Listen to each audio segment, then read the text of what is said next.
on the morning of May 11th, 1979. In a hotel suite in Los Angeles, a frail woman who had once been called the richest girl in the world died of a heart attack, and when the lawyers tallied what was left of her fortune, the figure came to roughly $3,500. She had inherited a sum worth more than $1 billion in today's money. She owned palaces, an emperor's jade, a Romanov tiara. She married a prince, a count, a baron, a tennis champion, a Hollywood idol, 7 husbands in all, and she died nearly broke, weighing under 80 pounds, attended by almost no one. How does a child inherit one of the great American fortunes and spend 40 years, and almost every dollar of it, trying to buy the one thing money has never once been able to purchase? This is the story of the Woolworths. Her grandfather built an empire out of nickels and dimes, a chain of stores so vast it raised the tallest building on earth, paid for entirely in cash. And he passed down to a little girl named Barbara Hutton a fortune large enough to last 10 lifetimes. She did not make it last one. A founder who proved a poor boy could buy anything he wanted. A mother found dead on a hotel room floor when Barbara was 4 years old. And 7 weddings, each one sold to the public as true love. And each one, in its way, another transaction. Watch this not as the tale of a spoiled heiress. Watch it as the question underneath every fortune. What happens to a child you give everything to, except the thing she actually needs? And remember, a single object. A small bottle of pills on a nightstand, beside a telephone that did not ring. We will come back to it. Begin on a hard-scrabble potato farm in upstate New York, with a boy who is failing at the only life he knows. He was born in 1852. Near Rodman, New York, the son of struggling farmers, into a household where money was a thing you never quite had enough of. He was awkward, shy to the point of pain, and bad at farm work, clumsy with animals, miserable in the fields, dreaming of anything but the dirt. His own family doubted he would amount to much. His name was Frank Winfield Woolworth, and the wound that drove him was simple and lifelong: the fear of being poor, and the deeper fear of being nobody. Picture his first try at the thing he loved, retail. He talked his way into a dry goods store as a clerk, and he was so nervous, so unpolished, that his employer at first refused to let him wait on customers at all. He was deemed not presentable enough to be seen. The boy who would one day raise the tallest building on earth was, at the start, kept in the back, out of sight. But in that store he saw something no one else had built a fortune on yet. A table of odds and ends marked at a single low price, 5 cents, and the way customers swarmed it. Fix, honest, low prices. Goods you could touch yourself instead of asking a clerk. It was a small idea. It would remake American retail. Woolworth's own creed was pure, cold arithmetic. "I am the world's worst salesman," he reportedly admitted. "Therefore I must make it easy for people to buy." He didn't trust charm, he trusted the system. And there is the seed of everything that follows. Frank Woolworth believed, to the marrow, that anything could be obtained if you simply built the right machine and put enough money behind it. Goods, status, even respect. He had a conviction about wealth and what it could purchase, a belief he lived by completely, that his granddaughter would one day test against the human heart and lose. We will return to exactly what he believed. For now, hold the image: a shy, slighted farm boy who decided that money was the answer to being nobody. He was about to prove it on a scale the world had never seen. The rise nearly didn't happen at all. In 1879, Frank Woolworth opened his very first store, a great 5-cent store in Utica, New York. It failed within months. The location was wrong. The town was indifferent. The shy farm boy's one big idea collapsed on its first attempt. Most men would have quit. Woolworth, terrified of poverty, could not afford to. He tried again that same year in Lancaster, Pennsylvania, added a 10-cent line to the nickel goods. And this time the crowds came and did not stop. The 5 and dime was born. From that single surviving store, he built an empire with the patience of a man who had once been told he wasn't good enough to face a customer. He standardized everything. The same goods, the same red storefronts, the same fixed prices, town after town. He bought in colossal volume, squeezing suppliers until he could sell for pennies and still profit on the ocean of sales. By the early 20th century, there were hundreds of Woolworth stores. By 1912, the Great Consolidation created the F.W. Woolworth Company, a coast-to-coast chain of over 1,000 stores. And then, in 1913, Frank Woolworth did the thing that announced to the world exactly who he had become. He built the Woolworth Building in Lower Manhattan. At 792 feet, the tallest building on Earth, a Gothic skyscraper so ornate it was nicknamed the Cathedral of Commerce. Its cost was around $13.5 million. Woolworth paid for it in cash. No mortgage, no debt. The farm boy who'd been kept out of sight in the back of a store had built the highest point in the new world and bought it outright the way another man buys a hat. President Woodrow Wilson lit the building's lights from the White House by pressing a button in Washington. Tens of thousands of bulbs blazed on at once over Manhattan. Understand what that moment meant to him. Every doubt, the employer who hid him in the back, all of it answered. In granite and electric light, in the most visible object in America. Money had made the nobody into the man who owned the sky. It seemed to prove his entire philosophy true. Money could buy anything: respect, permanence, immortality in stone. It is the most dangerous lesson a family can inherit. And Frank Woolworth was about to pass it, along with the fortune, straight down to a little girl who would believe it with her whole broken heart. Stand inside the Woolworth empire at its height, and the wonder of it is almost blinding. From a failed nickel store in Utica to over 1,000 stores from coast to coast. From a boy hidden in the back room to the man whose name was carved across the tallest building in the world. Frank Woolworth had a mansion on Fifth Avenue, an estate on Long Island, a private fortune in the tens of millions, hundreds of millions, even more, in today's money. Picture him in those final years, a self-made titan who filled his homes with the trappings of European aristocracy he had once only read about, who installed a great pipe organ in his mansion and had himself played to like a king. The farm boy now lived as the thing he had spent his whole life staring up at. He had purchased his way entirely out of the life he was born into. And in 1912, in the middle of that triumph, his granddaughter was born, Barbara, a baby cradled in the very heart of one of the great American fortunes, heir to the Cathedral of Commerce, born into more money than almost any child on earth. She would want for nothing. That was the promise of the Woolworth name. It was also the curse. Because a child who can have anything is about to discover the one thing that cannot be ordered, bought, or built, and spend her whole life ruined by the search for it. Look closely at the gilded nursery, and the crack is already there. The Woolworth money had bought every comfort, but it had not bought a happy family. Frank Woolworth's own home life was strained. His health and his marriage both faltered as the empire grew. And his daughter Edna, Barbara's mother, was a sensitive young woman married to a charming, frequently absent stockbroker named Franklin Hutton, a man more devoted to nightlife and other women than to his wife. Here is the detail that already contains the whole collapse. Into all that wealth, a daughter had been born. And she was, almost from the start, lonely. The fortune that could buy a building taller than any on earth could not buy her mother a faithful husband, or buy a small girl an hour of unhurried love.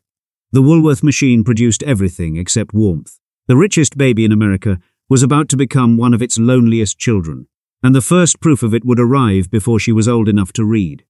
Frank Woolworth died in 1919, and the fortune passed down, a third of his vast estate flowing in time toward a single little girl. By the standards of the world, Barbara Hutton had just been handed a perfect life, more money than she could ever spend, a name that opened every door on earth. But 2 years before the founder died, when Barbara was only 4 years old, something happened in a suite at the Plaza's hotel that would shape every day of her life that followed, and that she would carry, in silence, to her own grave. To understand the woman, we have to walk into that room. For the first few years of Barbara's life, the surface of things was pure gold. She was a Woolworth and a Hutton, two fortunes braided into one's small child. There were nurses and nannies, the grandest hotels, an apartment world of velvet and silver. Her grandfather's empire was still expanding. Her father moved in the highest circles of New York finance. To anyone reading the society pages, that the little girl had been born onto the sunlit summit of American life. And this is exactly where these stories lull you to sleep. The christening gowns, the Plaza suites. The sense that a child this rich must by definition be safe. We look at the money and we assume the love came with it. But behind the suite doors, Barbara's mother, Edna, was suffering. Her marriage to Franklin Hutton was, by every account, a quiet catastrophe. His affairs were an open secret, his absences constant.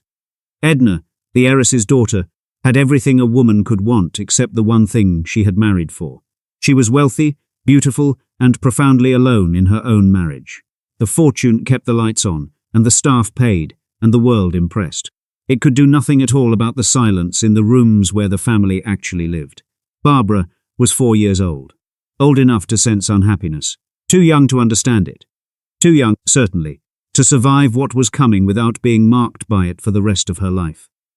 Because in May of 1917, in a suite at the Plaza Hotel in New York, the false calm shattered. In the worst way a calm can shatter for a small child. It was May 1917. Edna Woolworth Hutton was 33 years old. She was found dead in her suite at the Plaza Hotel.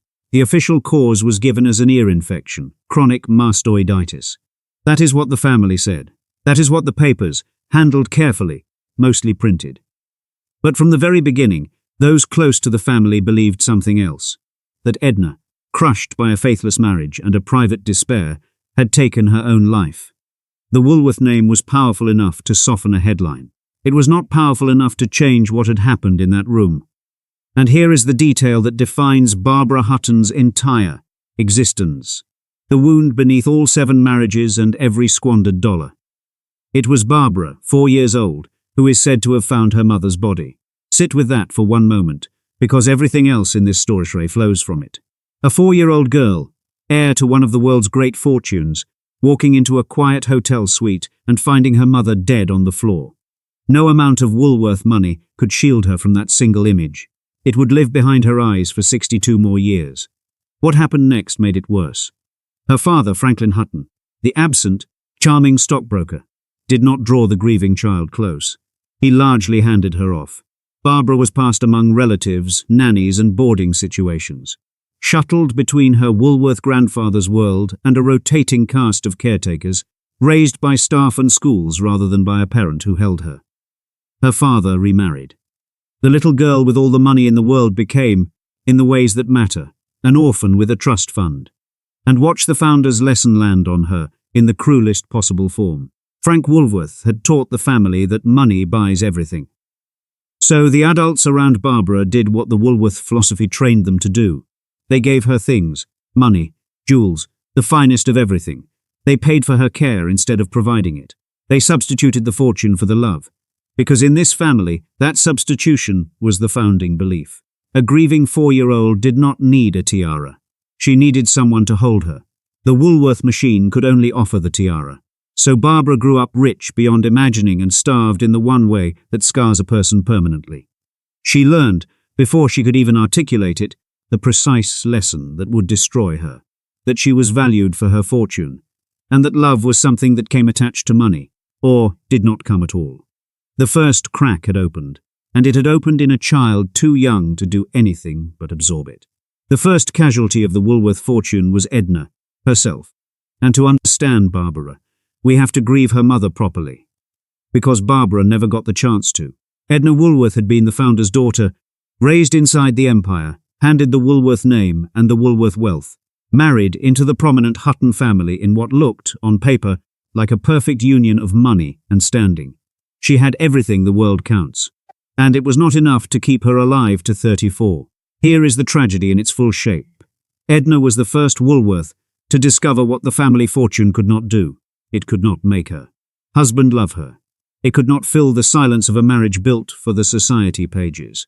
It could not reach the loneliness that finally consumed her in a hotel suite in 1917. The richest girl's mother died of something money has never been able to cure, and the cruelty did not stop with her death.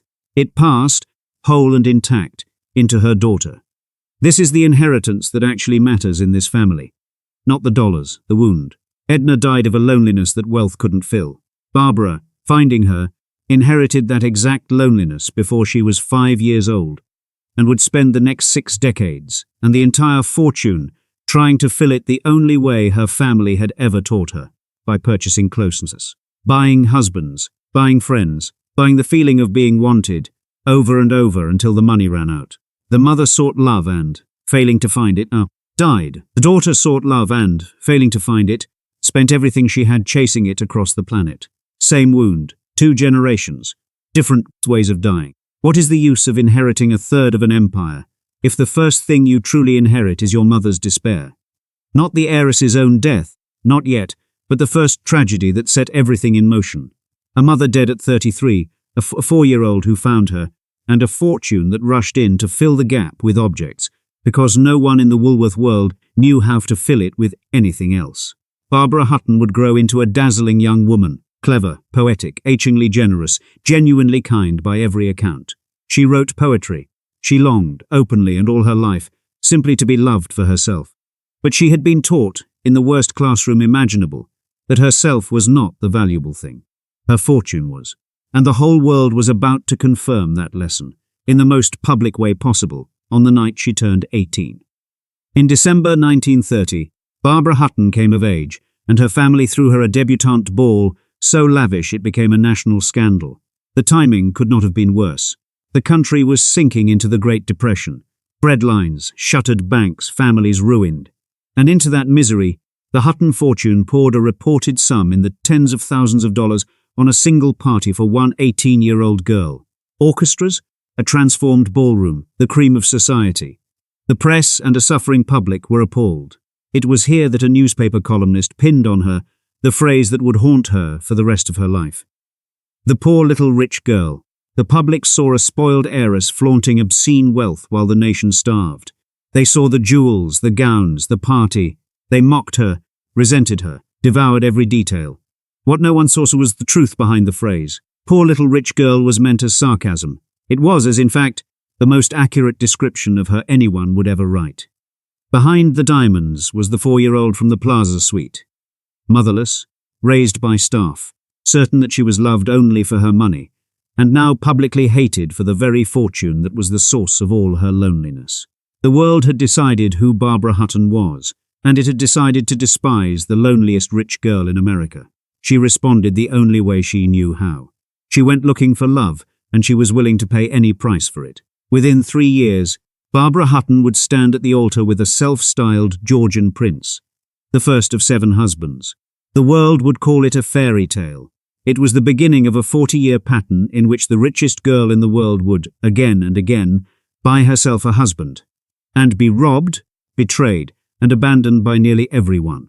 In 1933, at the age of 20, Barbara Hutton married for the first time.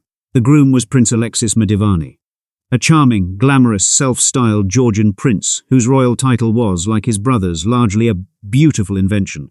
The Medivanis were so famous for marrying wealthy women that society had a name for them, the marrying Mindivanis. Watch the wound from the Plaza suite go to work, right here in the first marriage. Barbara did not choose a steady man who loved her quietly. She chose a title, a fantasy, a man who made her feel like the heroine of a fairy tale, because the 4-year-old inside her did not believe she was lovable on her own. She believed love had to be dazzling, purchased, performed. And men who marry fortunes know exactly how to perform it. Before the wedding, her father, the same Franklin Hutton who had handed her off as a grieving child, did the one practical thing the Woolworth philosophy understood. He arranged money. A large settlement reportedly flowed to Medivani around the marriage. And Barbara's fortune began, for the first time, to be siphoned outward into the hands of a husband.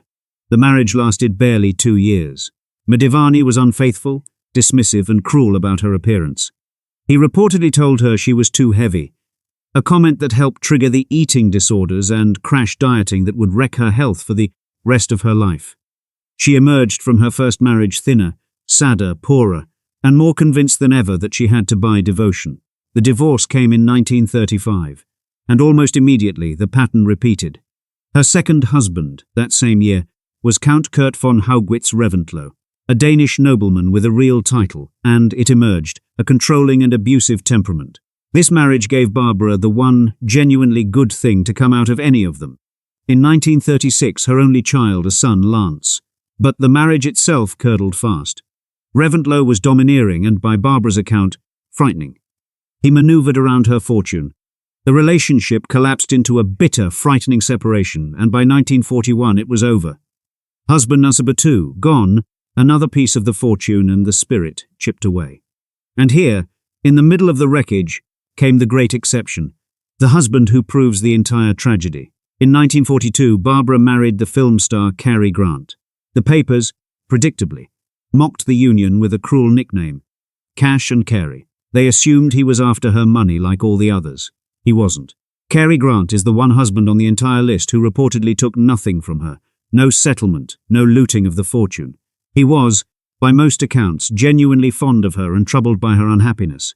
For a few years, Barbara Hutton was married to a man who did not want her money, and she could not believe it. This is the most heartbreaking turn in the whole story. Given, at last, a man who wanted her and not her fortune, Barbara could not trust it. Because the 4-year-old from the Plaza had been taught that love and money were the same transaction, and a love with no price tag did not compute. The marriage to Grant ended in 1945, amicably, sadly. The one husband who might have saved her was the one she was least equipped to keep. 3 marriages in, the fortune leaking with each one, the pattern now fixed and unbreakable. Find a man, buy the fairy tale, be betrayed or unable to believe it, dissolve the marriage, lose another fortune-sized piece of the inheritance, and start again, lonelier than before. She had 4 more husbands to go. While Barbara cycled through husbands, a small boy was watching it all, her son, Lance Reventlow. And here the family curse does the thing it always does. It reaches for the next generation. Barbara, who had been raised by staff and shuttled between caretakers after her mother's death, now raised her own son in almost exactly the same way, surrounded by wealth, nannies, and famous stepfathers who came and went, but short on the steady, present parenting she herself had never received. She loved Lance fiercely and lavished money and gifts on him. She struggled, just as the adults in her own childhood had, to simply be there. She was repeating, without meaning to, the precise pattern that had broken her. The Woolworth lesson, substitute the fortune for the presence, passed cleanly into a 3rd generation. But Lance did something his mother never could. He tried to escape the name. Where Barbara spent her life buying husbands and jewels, Lance turned away from the heiress world entirely and towards something he could build with his own hands and skill. Speed. He became a serious racing driver and a constructor of his own racing cars. The Scarab, an American-built race car that was genuinely his own achievement, not a Woolworth handout. He married a Hollywood actress. He went looking, in engines and racetracks, for a sense of self that money had never given his mother. For a while, it looked like the boy might break the cycle. Might be the Woolworth heir who found something real to be, beyond the fortune. Hold on to Lance. Remember that he tried. Because the family curse is not finished with him. And what eventually happens to this young man, the one Woolworth descendant who tried to earn his own identity, is the cruelest proof of all that money cannot buy safety, cannot buy time, and cannot protect the people we love from the world. For now, he is alive, fast and free. His mother, meanwhile, is moving toward the marriage that would become the single most infamous transaction of her entire life. In 1953, Barbara Hutton married her 5th husband, and it became the most notorious of them all. His name was Porfirio Rubirosa. He was a Dominican playboy and diplomat, one of the most famous womanizers of the 20th century, a man whose entire profession, more or less, was the seduction of wealthy women. Barbara was infatuated. Everyone around her could see exactly what he was. She married him anyway. The marriage lasted 53 days. 53 days. And in that time, by widely reported accounts, Rubirosa walked away enriched by a fortune in cash, property, and gifts. A settlement, a plane, racehorses, more. He took what he could and he was gone before the wedding flowers had wilted. It was the purest, fastest, most naked version of the transaction Barbara's whole life had become. Love purchased, love looted, love over in under 2 months. So, who betrayed Barbara Hutton? It is tempting to say Rubirosa, or Medivani, or any of the fortune hunters who fleeced her. And they did. But look deeper, because the real betrayal is older than all of them. Barbara was betrayed first by a belief, the founder's belief, planted in her before she could even resist it, that everything, including love, can be bought, and that a person without their fortune is nobody worth loving. Every fortune-hunting husband was simply a man who agreed with the lesson Frank Woolworth's world had already taught her. They didn't introduce the lie. They confirmed it. The deepest betrayal in Barbara's life was not any single husband. It was that no one, from the moment her mother died on that hotel floor, ever managed to convince her that she was worth loving for herself. The men who married her for money were not the cause of her tragedy. They were the evidence of it. She kept hiring them unconsciously to prove the thing she most feared was true. And it was working. Each marriage confirmed the verdict. Each divorce shaved another vast slice off the inheritance. Settlements, gifts, looted accounts, the staggering upkeep of palaces and jewels, and an army of hangers-on. The fortune that could have lasted 10 lifetimes was being handed out, piece by piece, to men who saw her coming. 2 more husbands would follow. The tennis champion Baron Gottfried von Cram, and finally a Laotian Prince Pierre Raymondon in 1964. 7 marriages in all, 6 divorces. One after another, the same machine. Hope, purchase, betrayal, loss. How many husbands does it take to fill the hole left by a mother who died when you were 4? Barbara Hutton tried 7. The answer, she learned too late, was none. That hole could never be filled by a wedding. It could only be filled by the thing she'd never had and could not buy. This is the betrayal at the heart of it all.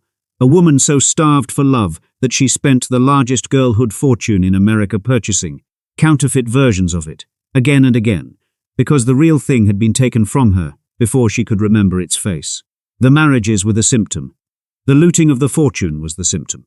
The disease was a 4-year-old in a quiet suite at the Plaza, and Fafa to answer the grief with a checkbook.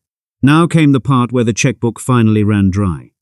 A fortune does not vanish all at once. It bleeds. Barbara Hutton's inheritance, worth, by many estimates, somewhere around $50 million at its height in the early decades, well over $1 billion in today's money, drained away across 40 years through 100 open wounds at once. Tally the channels of loss. 7 marriages, 6 of them ending in settlements and gifts to departing husbands. A lifetime of palaces, a mansion in London, a celebrated palace in Tangier, homes in Mexico, suites kept indefinitely in the world's grandest hotels. An emperor's worth of jewelry, including jade and historic pieces, and a tiara once owned by Russian royalty. And around her always a swarm of staff, advisors, gigolos and hangers-on, each one drawing on the account, each one calling it friendship. Barbara gave money away as compulsively as she spent it. Genuinely, achingly generous, she showered cash and jewels on friends, lovers, strangers, anyone who showed her warmth. Still trying, to the very end, to purchase the affection she had been taught was the only kind available to her. And here is the engine of the devastation, running in plain sight. Barbara never spent money like a person who had earned it, because she never had. She spent it like a wound spends, frantically, to stop a pain that money could not actually touch. Every purchase was an attempt to feel better. Every gift was an attempt to be loved. The fortune wasn't being enjoyed. It was being bled out against a grief that had no bottom. Her health collapsed alongside her finances. The crash dieting that began with Madivani's cruelty hardened into lifelong eating disorders. She became dangerously thin, frail, dependent on pills and alcohol, in and out of crises.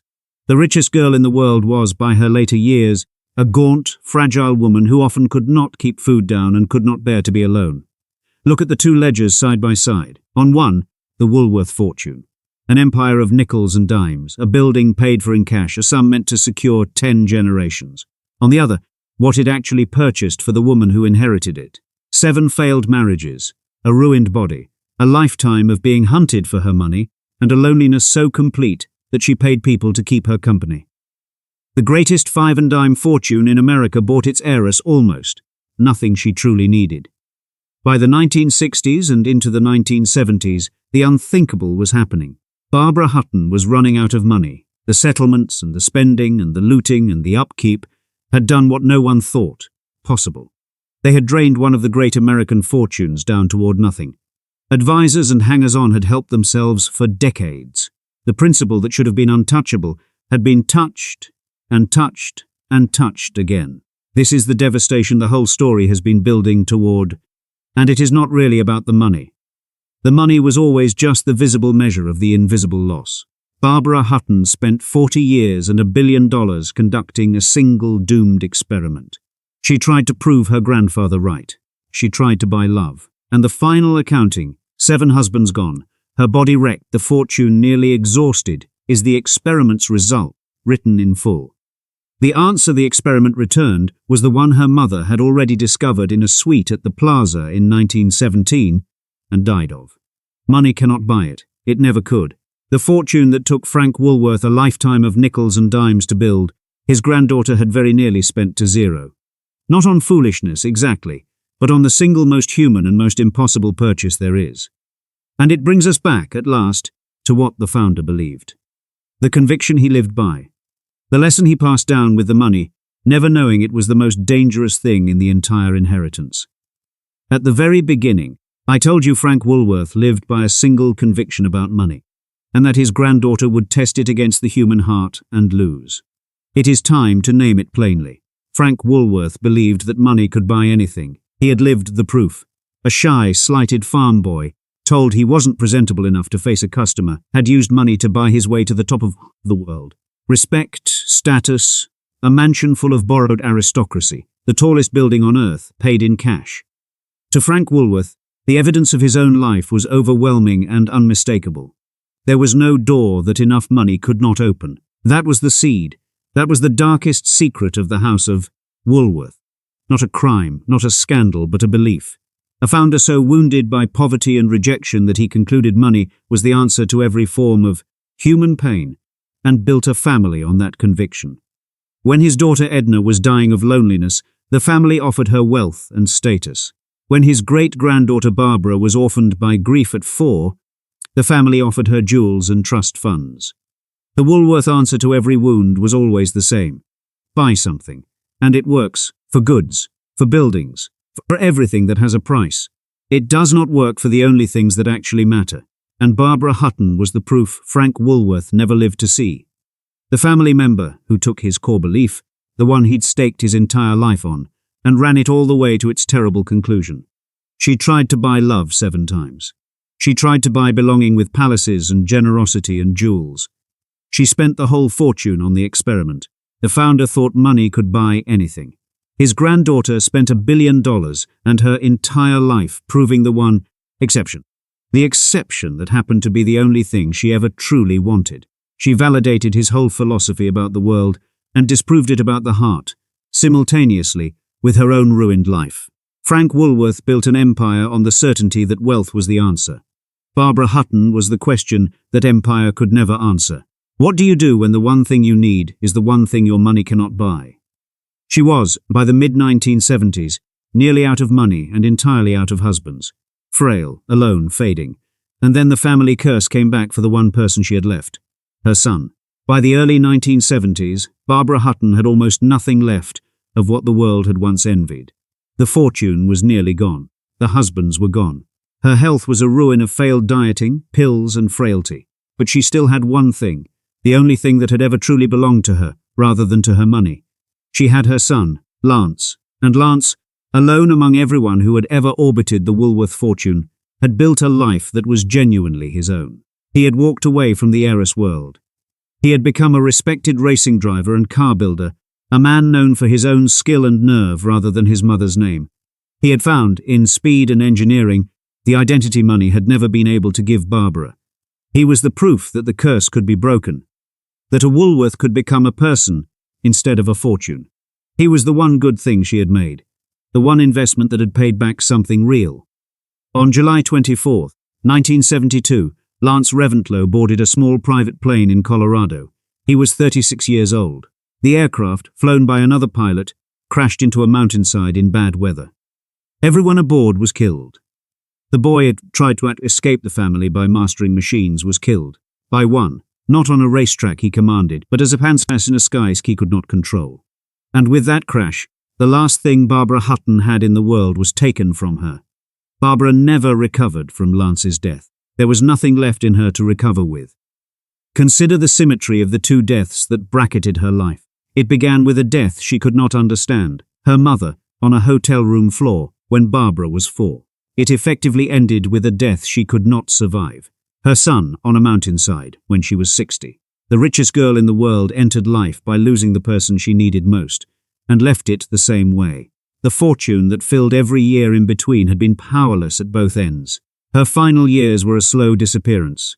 She retreated, more and more, into hotel suites, the same kind of room her mother had died in, the same kind of room she herself had been raised in. She kept a dwindling court of paid companions and hangers-on around her, still buying company because she had never learned any other way to keep people close. She was often bedridden, weighing under 80 pounds, unable to walk unaided, dependent on others for everything. And here is the detail that captures the entire tragedy of inherited wealth in a single image. As the money finally ran out, the crowd ran out with it. The friends who had feasted on the Woolworth fortune for decades melted away as the account emptied, proving in her last and loneliest years the exact thing Barbara had feared since she was 4. That she had been loved for her money, and that when the money was gone, so was the love.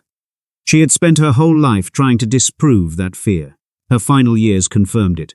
The Tangier Palace, the London mansion, the jewels, the Romanov tiara, sold, given away, or gone. The empire of nickels and dimes had been spent down to its last threads. By the time Barbara Hutton reached her final months, the woman who had inherited the equivalent of more than $1 billion was living on the financial fumes of it. Her remaining assets reportedly reduced to a few $1,000s. The fortune that took Frank Woolworth a lifetime to build had, in the hands of his granddaughter, very nearly returned to the nothing he had started from. She had come full circle, all the way back to the poverty her grandfather had spent his life escaping. On May 11, 1979, in a suite at the Beverly Wilshire Hotel in Los Angeles, Barbara Hutton died of a heart attack. She was 66 years old, though by then she looked far older. A tiny, frail figure who had outlived her mother, her son, 6 of her 7 marriages, and almost her entire fortune. When her estate was settled, the accounting was almost beyond belief. Barbara Woolworth Hutton, heir to one of the great American fortunes, a woman who had owned palaces on 3 continents and the jewels of dead empresses, died with reportedly around $3,500 to her name. $3,500. From over $1 billion. And now the cruelest truth of that newspaper phrase comes fully due. At 18, the world had mocked her as the poor little rich girl, a sarcastic jab at a spoiled heiress flaunting wealth in the depths of the Depression. But the phrase had never been sarcasm. It had been prophecy. She died exactly that, poor and little and once rich. The label sold pinned on her as a joke turned out to be the most honest thing anyone ever said about her. She had been a poor little rich girl from the moment she found her mother's body, and she remained one until the moment her own heart stopped. She was, by every account of those who knew her past the headlines, a kind, intelligent, generous, poetic woman, someone who wrote verse, who gave compulsively, who wanted nothing more than to be loved for herself. That woman existed the whole time, underneath the scandal and the jewels. The world simply never bought it, because the world had been taught, by her own family, to see only the fortune. She died as she had lived since the age of 4, surrounded by the trappings of wealth, and essentially alone. Lay the whole dynasty out, end to end, and look at what one wounded man's belief actually produced. Frank Woolworth, the founder, died in 1919. A farm boy who had conquered poverty so completely that he raised the tallest building on earth and paid for it in cash, certain to the end that money was the answer to every human need. His daughter Edna died in 1917, at 33, in a hotel suite, wealthy, beautiful, and so alone in her marriage that the loneliness is widely believed to have killed her. The first Woolworth to discover what the fortune could not buy. His great-granddaughter Barbara found that body at 4 years old, inherited the wound along with the money, and spent 40 years and over $1 billion trying to purchase the love her family had taught her she could only ever rent. 7 husbands, 6 divorces, a wrecked body, and Lance, the one heir who tried to escape, who built something real with his own hands, died on a mountainside at 36, before his mother, leaving her with nothing at all. One cause sits beneath all of it. Not bad luck. Not gold-digging husbands, though there were many. The cause was a founder who looked at his own painful life, concluded that money was the cure for every wound, and bred that single belief so deep into his family that not one of them ever learned the truth in time. That the things which actually keep a person alive, being loved, being wanted for yourself, being held in grief, have never had a price, and never will. The Woolworths had a fortune that could buy the sky over Manhattan. It could not buy Edna a reason to live, or Barbara an hour of being loved for herself, or Lance a few more years on the ground. How does $1 billion fortune end with its heiress dead in a hotel room with $3,000 and no one beside her? The same way it always ends in every one of these families. Handed to a child as a substitute for love by people who genuinely believe the substitution would work. It never works. Barbara Hutton's entire life was the proof. Be careful with the lesson, because it would be easy to take the wrong one. The lesson is not that money is evil, or that wealth must curse whoever holds it. Frank Woolworth's nickels and dimes gave millions of ordinary people goods they could finally afford. Money, used well, builds and feeds and frees. The villain was never the fortune. The villain was the substitution, the quiet, generational habit of handing a person money in the place where love was supposed to go. When Edna was lonely, the family gave her status. When Barbara was orphaned by grief, the family gave her jewels. When Barbara raised Lance, she gave him gifts where she could not give presents.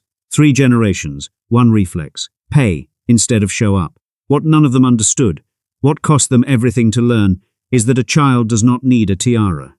A child needs to be held. And no fortune ever assembled can perform that one simple, unpurchasable act. And this is where the Woolworths stops being a story and become a mirror. Because the substitution Frank Woolworth made is the same one tempting every parent who ever worked late to provide.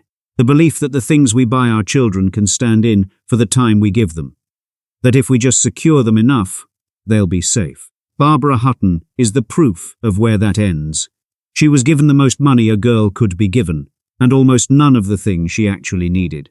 And she spent $1 billion across a wrecked and beautiful life trying to buy it back. The fortune was never the inheritance that mattered. The wound was. And the wound is the one thing money cannot heal, only pass down. There is a boy, somewhere in your memory of this story, kept in the back of a store because he wasn't presentable enough to be seen.